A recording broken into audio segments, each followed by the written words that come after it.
Hola muchachos, ¿qué tal? Buenas tardes. Aquí tienes las instrucciones para el día de hoy, el 20 de octubre, miércoles el 20 de octubre.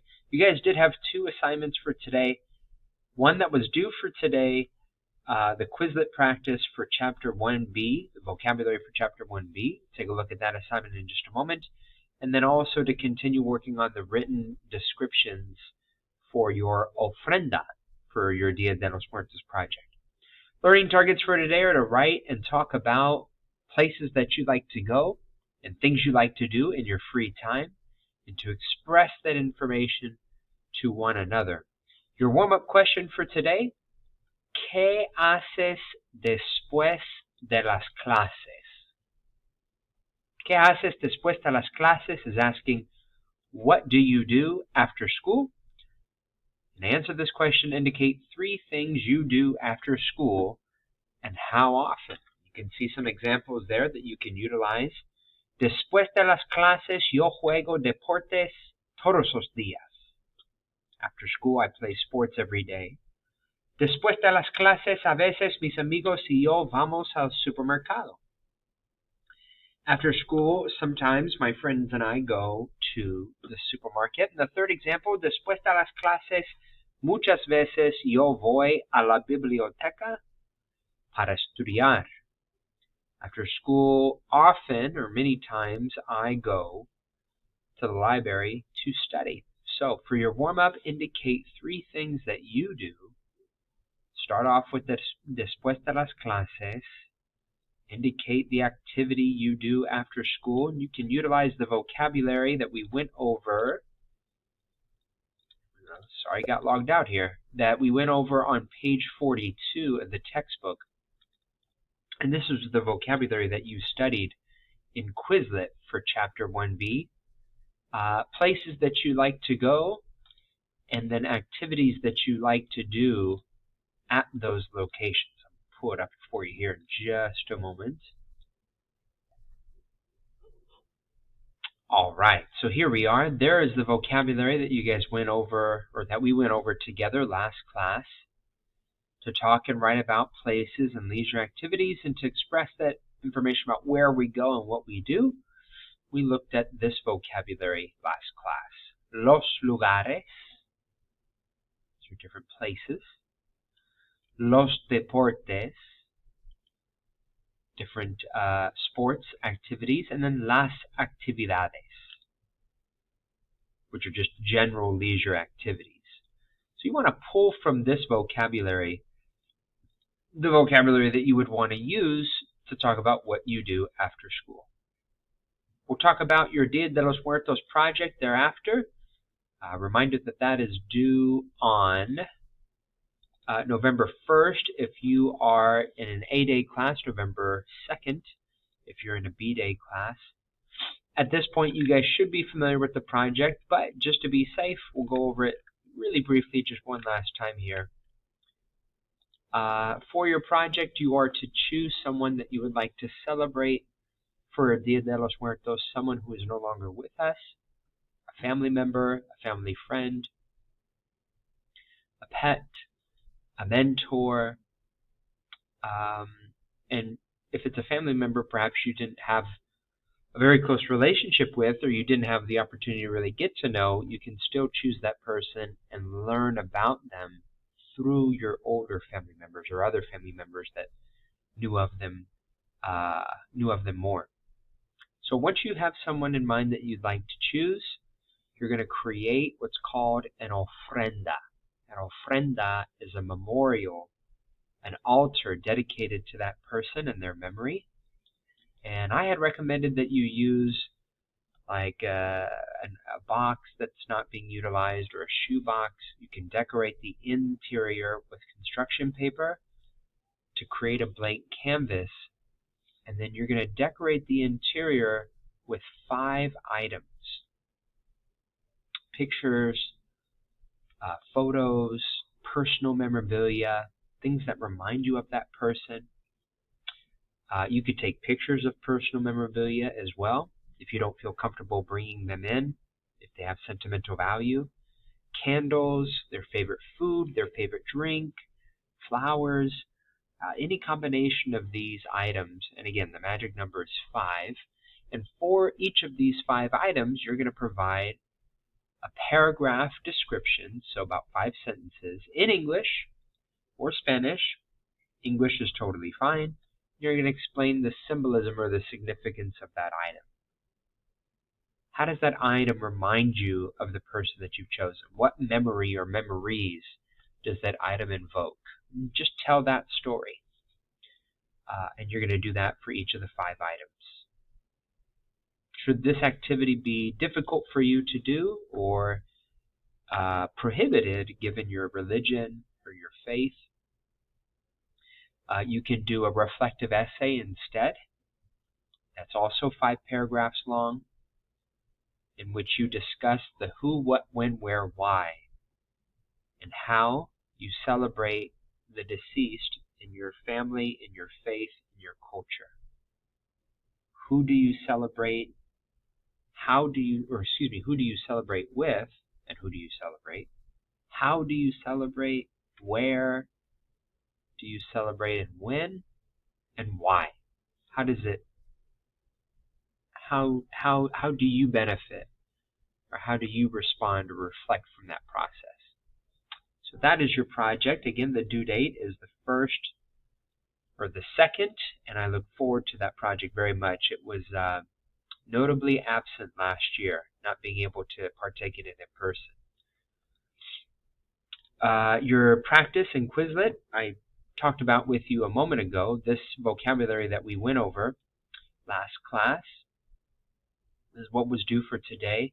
If you click on the link there in the calendar, it'll take you to the assignment, which is right here. And what you were to do was complete the flashcard, learn, and write activities. So those first 3 activities that are listed there. And take a snapshot of those at the very end, and then upload those to Canvas. For what we're going to go over today, we're going to review the Chapter 1B unit objectives. We're going to go over the verb ir in the present tense. A quick guided practice, and then your homework are the guided workbook pages 33 and core workbook pages 16 and 17. So, unit objectives again for this chapter, Chapter 1B, all about your extracurricular involvement. To be able to talk about, to read and write about, and listen about your extracurricular activities and those of your classmates. Culturally, to compare the extracurricular activities that are available in Latin America with those of the United States. Some of the vocabulary, as we saw in the Quizlet practice, might be familiar, or hopefully is familiar to you, with regard to your extracurricular involvement.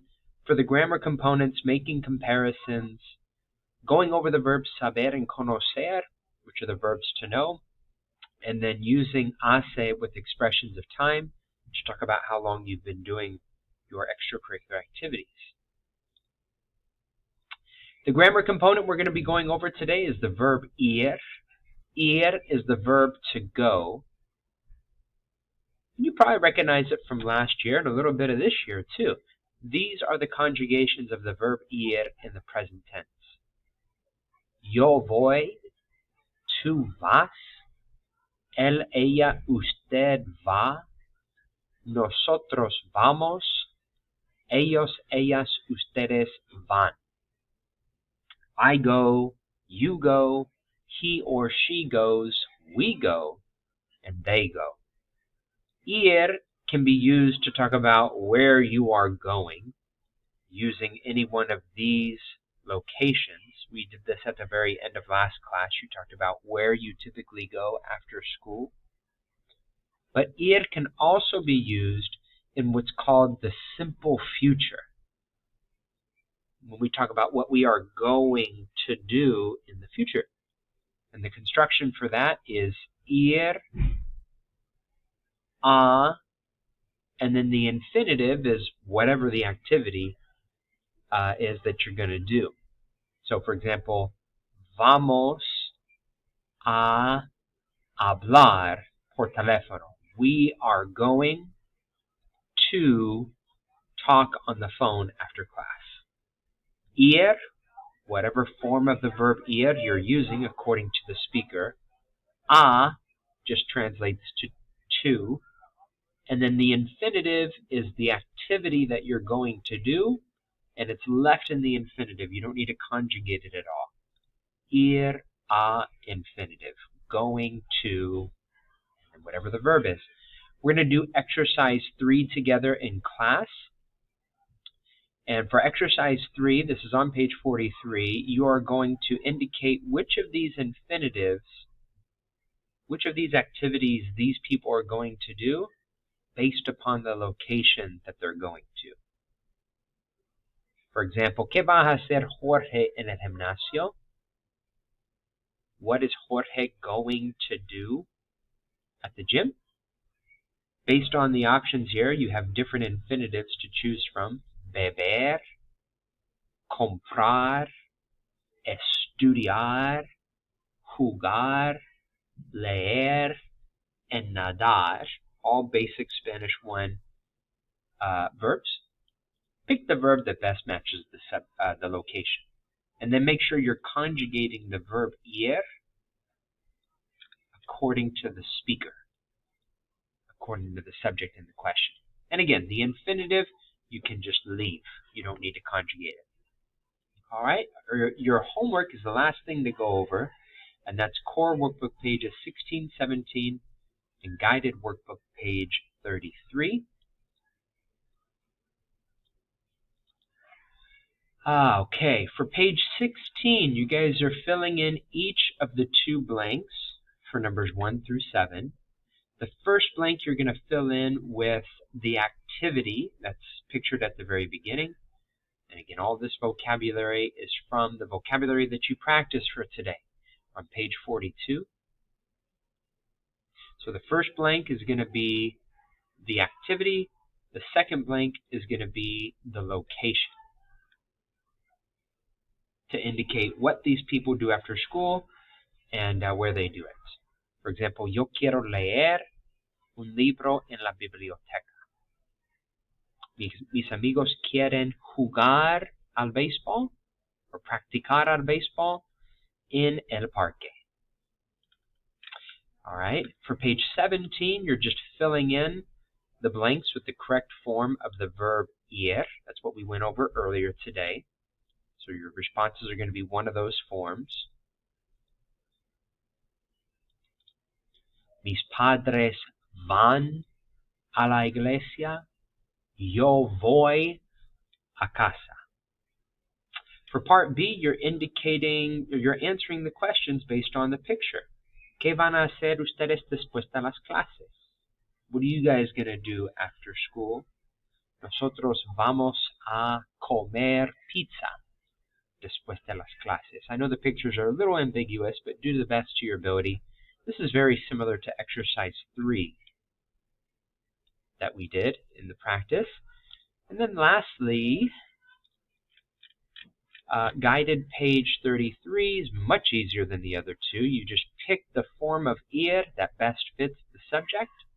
For example, Amalia va al gimnasio. Nosotros vamos al parque. ¿A qué hora vas tú a la biblioteca? Part B is practicing the construction ir, a, and infinitive to express things in the simple future. Conjugate the verb ir for the first blank. And the second blank you're just going to fill in with a, which just means to. Jorge va a salir. Ellas van a estudiar. All right, we're out of time, y'all. Forgive me. That is our agenda for today. El 20 de octubre. Nos vemos en clase, muchachos. Hasta luego. Chao.